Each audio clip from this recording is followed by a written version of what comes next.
Hi folks, and welcome to today's video. We are back on Contention Cold War, and we are in the MiG-19 again, as it's Era 1 on the server, which is early Fox 2s only, and honestly this is where the MiG-19 shines best. I've only got a handful of kills to share with you in this set of sorties, but on the plus side I also didn't die, and the last two kills were especially satisfying for different reasons that I'll take you through. So, with the 3-minute takeoff timer expiring, let's get up and started. Go!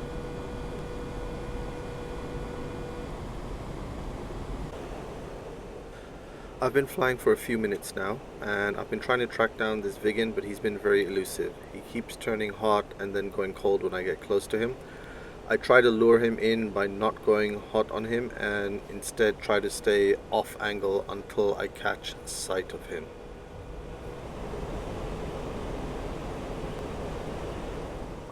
I finally managed to get visual on him, and so we finally merge. I wanted to go one circle, but it looks like he decides to go two circle. That's fine as well. But then something happens, my tracking goes all wacky and I find myself looking back, which obviously isn't ideal. I managed to reset it, look forward, but of course I lose sight of him in all that. So now I'm trying to reacquire him visually. The only good thing about that I found out later was, I think because I was flying straight for a little bit, it kind of encouraged him to stick around rather than extend. And then what happens is I catch sight of him and nice, he crosses my nose. I go over the top to avoid shooting out in front of him as he's turning, and that puts me in nicely behind him and sets me up for a missile shot. I get tone, weight, and Fox 2 and splash Viggen. Not gonna lie, that was pretty satisfying because of how he was running away a lot, but also just the whole geometry of avoiding the overshoot, cutting out nicely behind him, all super cool. So after that engagement I flew around a little bit trying to catch some F4s at high altitude, but wasn't able to, so that I ended up landing to refuel, rearm. During that time Franco, who I was flying with, had taken off and he's now engaged with an F4, so I'm on my way to go find him and try to help him with that F4. EWR is telling me I'm close to the F4, but I'm having trouble spotting him. Luckily I spot Franco and decide to follow him, eventually spotting the F4 in front of him right about now, just above my canopy bow. The F4 seems very fast, meaning he has high energy, so it's unlikely he's going to present an easy opportunity, so I'm probably going to have to be patient, and I just keep following him around and seeing if an opportunity comes.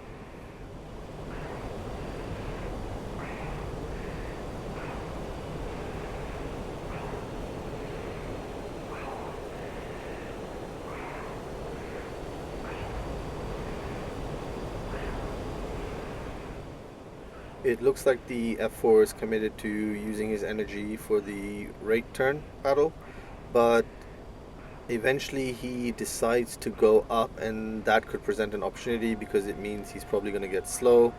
Sure enough, I managed to pull him into the HUD.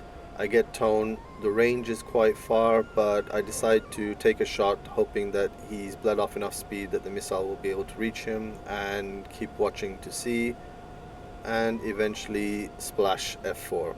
Nice. That wasn't the highest probability of kill missile, but it did the job.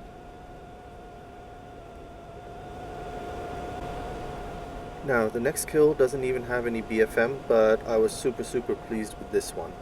Often on the server you'll see F4s flying around at 30 to 40,000 feet, and while some of them do this to come down and attack red airfields, a lot of them just seem to cruise around up there, and if you go up and try to intercept them, they run away rather than engage. So after that last F4 kill, I spotted another one coming in from the east at 20,000 feet, about 15 nautical miles away. I was starting from 2,000 feet and started climbing up, but not directly at him. I offset by about 30 degrees, with the idea being that I would turn in on him in either pure or lead pursuit to effectively roll out behind him in a stern chase. You can see the contrails as he's climbing, which gives me a visual reference to focus on. but as I'm climbing I realize I've got my geometry a little bit wrong and I'm probably not going to convert cleanly in onto his stern, and I'm going to mess up the intercept. However, I catch a break. He spots me as I get to about 20,000 feet and decides to turn away from me to avoid the intercept. But in fact, all this does is it helps fix my geometry mistake and ensures that I actually do convert very cleanly onto his stern.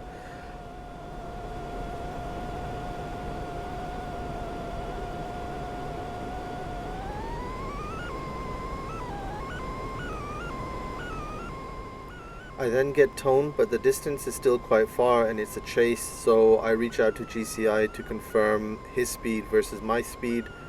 GCI tells me I have a 40 to 50 knot speed advantage, so I decide to fire, and even though I'm not sure the missile will get there, in the end it turns out it does, so splash F4.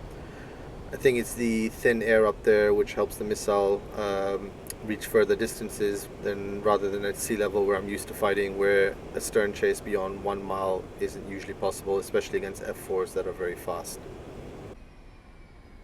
I think the last fight is the most interesting because I've seen a lot of chat from red players about how hard the F-86 Sabre is to fight because it seems to outturn most red fighters, MiG-15 accepted. I think there's two red fighters that can handle the Sabre very well. So one is the Frogfoot, if you know how to use the flaps and the right time to use them. The other is the MiG-19, and I've always maintained that if you know how to get the most out of the manual ARU system, which is the rudimentary flight control system on the MiG-19, it can outturn all other Cold War frontline fighters, F-86 included, and now I have a video that kind of showcases this. So we're starting from an airfield south of Berlin. All the Berlin airfields have been captured by blue. EWR says there's a Sabre headed south out of Berlin, so I'm going up with Locke from Discord to try to intercept him. Locke is flying a Mirage F1 and you'll see him in the footage.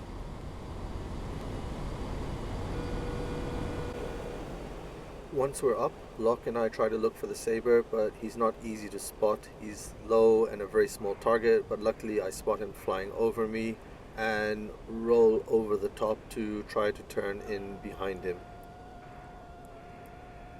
He then pulls up really hard into me, either to avoid the missile or to break into me, or possibly both, but clearly he's seen me, he's latched onto me. My RWR starts screaming from his radar gun sight, and really this is where the fight starts, with him at about my 4 o'clock or 5 o'clock, pretty dangerous position, and I'm trying to turn the 19 basically as hard as I can using the ARU in manual long arm mode, meaning I'm getting the maximum elevated deflection possible rather than the amount of elevated deflection that the system thinks is safe under the flight parameters. You can see I'm out-turning him from the fact that he's slowly moving up my canopy glass towards the canopy bow, but the 19 is right at the limit of what it's capable of. Those little lateral wobbles you see from time to time are the wings threatening to stall, and I have to ease off momentarily to avoid the stall. The friendly plane that keeps running in on him is Locke, trying to gun him. And yeah, there's one particularly bad wobble where I thought I was going to fly into the ground, but I managed to keep it together. And you can see that he's getting, yeah, this is the wobble I was referring to. Like, I was lucky not to fly into the ground here. I managed to catch it. The stall isn't as sudden as the MiG-21, but it can still catch you unaware. But luckily at this point, the Sabre decides to bail out of the rate fight, and between the K-13 missile's tiny Seeker bore sight, the F-86's tiny IR signature, I take a long time to get a missile off, but finally Fox 2 and splash Sabre. Thankfully the Sabre damage model behaved well for a change. There you go, folks. Hope you found that interesting. I gotta be honest, every video I make in the MiG-19 makes me a little bit sad in light of the recent announcement by ED that they can only guarantee support for the MiG-19 and the other RASBAN modules to DCS 2.9 and not necessarily beyond. So my advice is, if you have it in your hangar, dust it off, bind it, and come fly it on Contention. If you like what you saw, the Discord link is in the description. Come check it out, and see you in the next video.